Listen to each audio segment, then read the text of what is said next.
Good morning students. Organisms and populations हा chapter बघतोय आपण आणि आज आपण जो पॉईंट बघणार आहे तो आहे ॲडॅप्टेशन. समजण्यासाठी अत्यंत सिम्पल असणारा हा पॉईंट आहे, तर सगळ्यांनी आता लक्ष द्यायचं आहे. बघा ॲडॅप्टेशन म्हणजे काय. बघा आपल्या बायोस्फिअरवरती खूप सगळी बायोडायव्हर्सिटी असते. काही ॲक्वॅटिक क्रिएचर असतात, काही टेरेस्ट्रियल क्रिएचर असतात, तर काही एरियल असतात. बरोबर आहे. आणि प्रत्येकाची body features, mode of reproduction, cellular structure, morphology, anatomy ही थोडीशी डिफरंट असते. ठीक आहे. कारण का तर ते ऑर्गॅनिझम या टिपिकल हॅबिटॅटसाठी चेंज झालेले असतात. त्यांनी स्वतःमध्ये काही म्युटेशन, काही चेंजेस घडवलेत, जेणेकरून या एन्व्हायरमेंटमध्ये ते सर्वाईव्ह करू शकतील. आणि लिव्हिंग ऑर्गॅनिझमची ही जी प्रॉपर्टी आहे त्यालाच आपण म्हणतो ॲडॅप्टेशन. तर ॲडॅप्टेशन म्हणजे काय बघा. An adaptation is a change in an organism that help it survive and reproduce in its environment. ठीक आहे. बघा नीट बघा. Adaptation means what? Change in organism. Which type of changes? Morphological changes, anatomical changes, cellular structure मध्ये असणारे changes, बिहेवियरमध्ये असणारे changes, हे सगळे changes कशासाठी घडवून आणले जातात? To survive and to reproduce. And this property of the organism is known as adaptation. बघा इथे एक सेकंड डेफिनेशन ही आहे ॲडॅप्टेशनची, तर ती काय आहे? The adjustment or change in behaviour, structure and physiology of an organism to become more suitable to the environment is known as adaptation. ठीक आहे.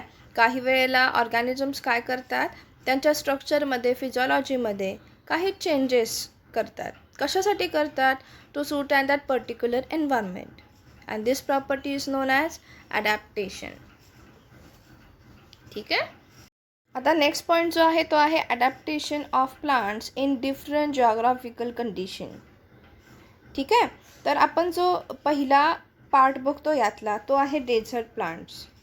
आता डेझर्ट प्लांट्स हे कुठे सापडतात? तर डेझर्टमध्ये जिथं जनरली एन्व्हायरमेंटल कंडिशन खूप एक्स्ट्रीम असतात, म्हणजे पाणी नसतं, खूप जास्त टेम्परेचर असतं. त्याच्याबरोबर उलटं रात्री खूप टेम्परेचर फॉल डाऊन होतो. अशा टाईपच्या कंडिशन डेझर्टमध्ये असतात. आता तिथं प्लांट्स कसे सर्वाईव्ह होतात आणि त्यासाठी त्यांनी कोणत्या टाईपचे मॉर्फॉलॉजिकल आणि सेल्युलर स्ट्रक्चरमध्ये चेंजेस घडवलेले आहेत ते आता आपण बघूया.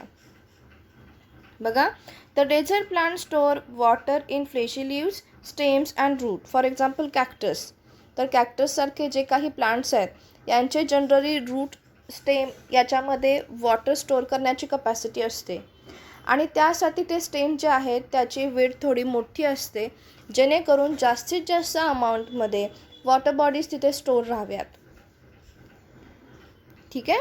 नेक्स्ट वन थिंग बघा. Some desert plants have very long root which enters in the soil very deep. पाण्याचा पर्सेंटेज खूप कमी असतं सॉईलमध्ये, अर्थात यासाठी रूटना काही स्पेसिफिक अडॅप्टेशन करावे लागतात. आणि हे अडॅप्टेशन का आहे? तर यांचे रूट जे आहेत ते खूप खोलवरपर्यंत गेलेले असतात, खूप आतपर्यंत गेलेले असतात जमिनीच्या, जेणेकरून जास्तीत जास्त पाणी त्यांना ॲब्सॉर्ब करायला मिळावं. आता नेक्स्ट इम्पॉर्टंट पॉईंट आहे बघा. जनरली फोटोसिंथेसिस, रेस्पिरेशन हे जे काही प्रॉपर्टी जनरली प्लांट्स दाखवतात याच्यामध्ये वॉटर लॉस होतो, इव्हॅपोरेशन होतं. बरोबर आहे. तर हे इव्हॅपोरेशन होऊ नये म्हणून डेझर्ट प्लांटमध्ये लीफचं कन्व्हर्जन हे छोट्या छोट्या स्पायनी स्ट्रक्चरमध्ये झालेलं असतं, जेणेकरून वॉटर लॉस होऊ नये. नेक्स्ट जो टाईप आहे तो आहे प्लांट्स इन माउंटन्स. बघा इथे तुम्हाला ख्रिसमस ट्री, देवदार ट्री यासारखे प्लांट्स दिसत आहेत. तर हे प्लांट्स कोणत्या टाईपचे अडॅप्टेशन दाखवतात बघा. फर्स्ट लिव्हच्या संदर्भात बघूया. Leaves are small and tough. कशा असतात लिव्ह? Small and tough. कारण का? त्यांना स्नोमध्ये राहायचं असतं, सर्वाईव्ह करायचं असतं. सो स्नोसारख्या एक्स्ट्रीम एन्व्हायरमेंटल कंडिशनमध्ये जर त्यांना राहायचं असेल तर त्या लिव्सनी कसं असलं पाहिजे? स्ट्रॉंग असलं पाहिजे. नेक्स्ट वन थिंग सीडच्या संदर्भात आहे बघा. सीड्स ज्या असतात या प्लांट्सच्या त्यांच्यावरती सुद्धा टफ कोटिंग असतं. Third one point root. Root grow deep so it can crop with the strong wind. ठीक आहे, खूप जास्त वारा असतं, बरोबर आहे, स्नो एरियामध्ये. तो अशा ठिकाणी ती झाडं जी आहेत ती खाली पडू नयेत, आहे अशी स्टँड राहावी, त्यांची स्ट्रेंथ मेंटेन राहावी, यासाठी रूट जे आहे ते खूप डीपपर्यंत गेलेले असतात सॉईलच्या. Next one thing, tree grow triangular in shape so snow can fall from it. बरोबर आहे, जर असा ट्रँग्युलर शेप असेल तर स्नो डिपॉझिशन झाल्यावर अर्थात तो स्नो खाली पडणार.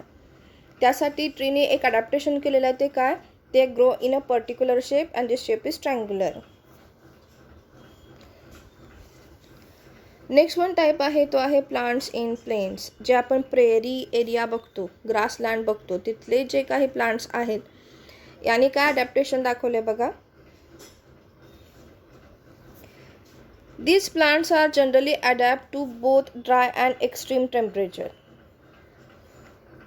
ठीक आहे, इथे जे काही एन्व्हायरमेंटल कंडिशन आहे ती कशी असते, ड्राय असते, ह्युमिड कंडिशन खूप कमी असते आणि टेम्परेचरसुद्धा जास्त असू शकतं. तर हे प्लांट्स यासाठी डेव्हलप झालेले आहेत. बघा, ग्रासेस डॉमिनेट द लँडस्केप. सगळ्याच्या सगळा जो एरिया आहे किंवा मोस्ट ऑफ एरिया जो आहे हा ग्रास स्पेसिसने कवर केलेला असतो. Next one, short and strong roots are present. अर्थात जिथे प्रेरी एरिया असतो तिथे जी काही डायमीटर आहे सॉईलची ती थोडीशी कमी असते आणि त्यामुळे रूट्सना खूप खोलवर जाता येत नाही. मग अशा वेळेला हे प्लांट्स काय करतात, तर जेवढी सॉईल अवेलेबल आहे त्याच्यामध्ये जास्तीत जास्त सरफेस एरिया कवर करतात. ठीक आहे, म्हणून roots are strong and short. आता नेक्स्ट जो टाईप आहे तो बघा काय आहे, प्लांट्स इन इनसाइड ओशन. जे काही सी बेडवरती प्लांट्स सापडतात, फॉर एक्झाम्पल सी ग्रास, यामध्ये काय टाईपचं अडॅप्टेशन असतं. फर्स्ट वन थिंग, जरी हे पाण्यामध्ये असले तरीसुद्धा ते फोटोसिंथेसिस करू शकतात. They are able to do photosynthesis. And next one thing, त्यांच्यामध्ये आणखी 2 टाईपचे अडॅप्टेशन असतात. सपोज काही स्पेसिस जर फ्लोट होणाऱ्या असतील तर त्यांच्यामध्ये एअर सॅग असते आणि ज्या सी बेडवरती असतात, ज्या फ्लोट होत नाहीत, जनरली अटॅच असतात सॉईलला, त्या प्लांटमध्ये ते रूट्स जे आहे ते खूप स्ट्रॉंग असतात. कारण का, तर वॉटर करंटबरोबर त्यांना वाहून जायचं नसतं, त्याने आहे इथंच राहायचं आहे त्यांना, म्हणून त्यांचे रूट खूप स्ट्रॉंग असतात. आणि त्याचबरोबर त्यांच्या सगळ्या बॉडी पार्ट्समधून एक स्पेसिफिक वॅक्सी सबस्ट्रेट सिक्रेट होतो, जेणेकरून वॉटर बॉडी थ्रू त्यांचे जे काही ऑर्गॅनिक कंपोनंट्स आहेत बॉडीतले ते डिकम्पोज होऊ नयेत. आता एक टिपिकल एक्झाम्पल अगदी आपण 8th स्टँडर्डपासून बघतोय, ते आहे adaptation in animals and the first one type it in desert. आता या टाईपचे जे काही ॲनिमल्स आहेत हे काय काय करतात किंवा कोणत्या टाईपचे अडॅप्टेशन दाखवतात बघा. इथे पिक्चरमध्ये तुम्हाला कॅमल, स्कॉर्पियन आणि त्याच्यानंतर डेझर्ट लिझार्डचे पिक्चर्स दाखवलेले आहेत. आता हे ॲनिमल्स वेगवेगळ्या टाईपचे अडॅप्टेशन आपल्याला दाखवतात. तर फर्स्ट वन थिंग बघा, animal intake water from other sources like their food also. ठीक आहे, तर पाणी स्टोअर केलंच जातं. जेव्हा जेव्हा पाण्याची अवेलेबिलिटी असेल तेव्हा ते पाणी पितात आणि स्टोअर करतात. पण जे काही फूड मटेरियल ते घेतात त्यामध्ये जे पाण्याचा कंटेंट आहे तो सुद्धा त्यांच्या बॉडीकडून स्टोअर केला जातो. नेक्स्ट वन, जे काही इन्सेक्ट असतात त्यांचं आउटर बॉडी कोटिंग खूप हार्ड असतं. कशासाठी, टू रिड्यूस वॉटर लॉस. आता third one point is camel store fat in hump and water in long neck. ठीक आहे, ते फॅट मटेरियल जे आहे जेव्हा फूड अवेलेबल होतं त्यावेळेला ते भरपूर खाऊन घेतात आणि जे काही फॅट मटेरियल आहे ते स्टोअर करून ठेवतात बॉडीमध्ये, जेणेकरून सपोज एखाद्या वेळेस त्यांना फूड मटेरियल मिळालं नाही तर त्या फॅट थ्रू ते सर्वाईव्ह करू शकतील. तसंच पाण्याचंही आहे, पाणी जेव्हा अवेलेबल होईल त्यावेळेला त्यांच्या नेकमध्ये ते पाणी स्टोअर केलं जातं. त्याचबरोबर आयलॅशेस बघा, त्यांच्या आयलॅशेस ज्या आहेत त्या खूप थिक असतात जेणेकरून सँड पार्टिकल डोळ्यामध्ये जाऊ नयेत.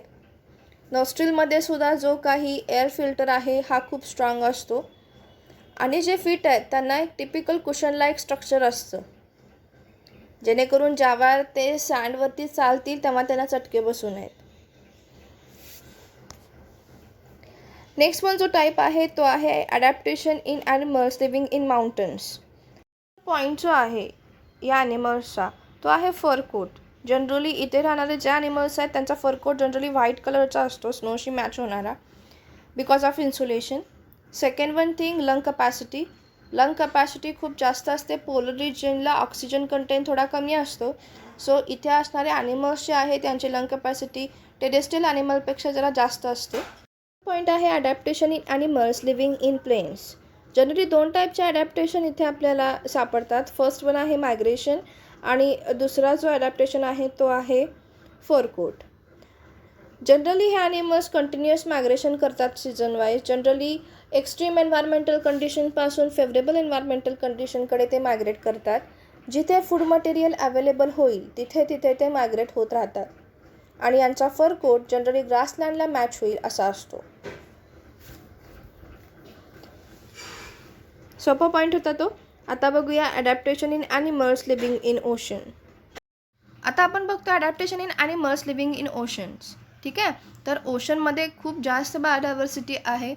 इथे काही असे ॲनिमल्स आहेत जे अजूनही आपल्याला माहिती नाही, पण प्रत्येक स्पेसिसकडे एक स्पेशल ॲबिलिटी आहे. काही स्पेसिस कलरेशन करतात, काही हिडन स्पेसिसमध्ये लपून बसतात, काही जे असतात ते वेनम प्रोड्यूस करतात. तर बघा यांच्यामध्ये काय काय ॲडॅप्टेशन आहे. First one camouflage. कोमोफ्लेजमध्ये काय होतं तर ॲनिमल हा टिपिकल एन्व्हायरमेंटल कंडिशनमध्ये स्वतःला हिडन ठेवतो. मग तो सॉईल पार्टिकल खाली लपून बसेल, सँड खाली लपून बसेल, किंवा जे काही ॲक्वॅटिक प्लांट्स असतात त्यांच्यानुसार स्वतःचा स्किन कोट चेंज करेल किंवा तिथे लपून बसेल, जेणेकरून त्याचं डिटेक्शनच होऊ नये. Next one colouration. Some animals have colouration which initially makes them hidden. Environmental कंडिशननुसार ते काय करतात तर स्वतःचा स्किन टोन चेंज करतात.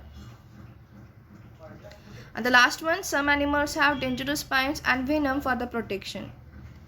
स्पेसिस वाईज काही ऑर्गॅनिझमचा जो काही कोट असतो, आउटर कोट, हा स्पायनी कवर असतो आणि काही काय करतात तर खूप जास्त पॉयझनस असतात. The last one thing, fishes have gills for breathing. त्यांच्याकडे एक स्पेशल ॲबिलिटी आहे, ते वॉटर बॉडीमध्ये सुद्धा ब्रीथ करू शकतात. जो काही डिझॉल्व ऑक्सिजन आहे ते युटिलाइज करू शकतात, कारण का त्यांच्यामध्ये गिल्स असतात. आता काही अशा स्पेसिस आपण बघणार आहोत, हा ट्रॅडिशनल वेपेक्षा वेगळ्या पद्धतीने ॲडॅप्टेशन दाखवतात. तर याच्यामध्ये एक इम्पॉर्टंट पॉईंट आहे, तो आहे कार्निवोरस प्लांट्स. आता आपण जनरली काय म्हणतो, plants are producers, they can produce their own energy. पण काही प्लांट्स असे पण असतात जे कसे आहेत, कार्निवोरस आहेत, इन्सेक्टिव्हरस आहेत. मग अशा कोणत्या एन्व्हायरमेंटल कंडिशन तिथे डेव्हलप झाल्या की या प्लांट्सना स्वतःमध्ये ॲडॅप्टेशन करावं लागलं, तर त्या कोणत्या कंडिशन्स आहेत त्या आता आपण बघूया. Carnivorous plants derive some or most of their nutrients from insects. And why? Because the plants have adapt to grow in place where the soil is thin and poor in nutrients. कळालं? जिथे plants आहेत हे इन्सेक्टिव्हरस plant, इथे जी soil आहे ते organic content खूप कमी आहेत किंवा ती इनफर्टाईल सॉईल आहे आणि त्यामुळे न्यूट्रियन कपॅसिटी कंप्लीट करण्यासाठी किंवा एनर्जी कपॅसिटी फुलफिल करण्यासाठी हे प्लांट इन्सेक्टवरती एनर्जी पर्पजसाठी डिपेंड आहेत आणि याच प्लांट्सना आपण म्हणतो insectivorous plants. And the first one example is pitcher plant. Pitcher plant कसा असतो बघा, basically it has a slippery leaf wrap around a tube shape and contain pool of digestion enzyme. ठीक आहे, तर या टाईपचे हे प्लांट्स असतात. ह्याचे लीफ कसे आहेत बघा, ट्यूबसारखे आहेत आणि त्याच्या इनर साईडला स्लिपरी कंटेंट सिक्रीट होत असतात. इन्सेक्ट या स्लिपरी कंटेंटकडे अट्रॅक्ट होतात because it has typical smell आणि त्यानंतर हे स्लीप होऊन आतमध्ये ट्यूबमध्ये पडतात आणि त्यानंतर या ट्यूबमध्ये असणारे एन्झाईम त्यांना डायजेस्ट करतात.